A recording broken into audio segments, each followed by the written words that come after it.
মৃত্যু থেকে তুমি যেখানেই পলায়ন করো না কেন, মৃত্যু তোমার সাথে মোলাকাত করবেই করবে। তুমি দেখা করতে হবে না, সেই তোমার সাথে দেখা করবে। তুমি মৃত্যুকে ডাকতে হবে না, মরণ তোমাকেই ডেকে নিয়ে আসবে। মরণ নিজেই তোমার সাথে দেখা করবে, সেই তোমাকে কবরে আনবে, তুমি আসতে হবে না।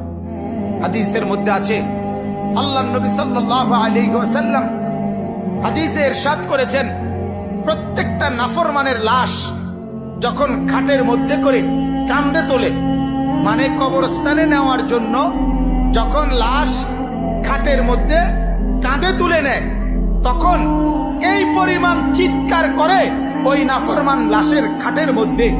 আল্লাহর নবী সাল্লাল্লাহু আলাইহি সাল্লাম বলেন, যদি একটা সেকেন্ডের চিৎকার তোমরা ওই নাফরমানের শুনতা, তাহলে পৃথিবীর কোনো মানুষ কাউকে কাঁধে আর লাশের খাটিয়া তুলতো না, বরং ফেলে রাখতো আর কুকুর বিড়ালে খাইতো।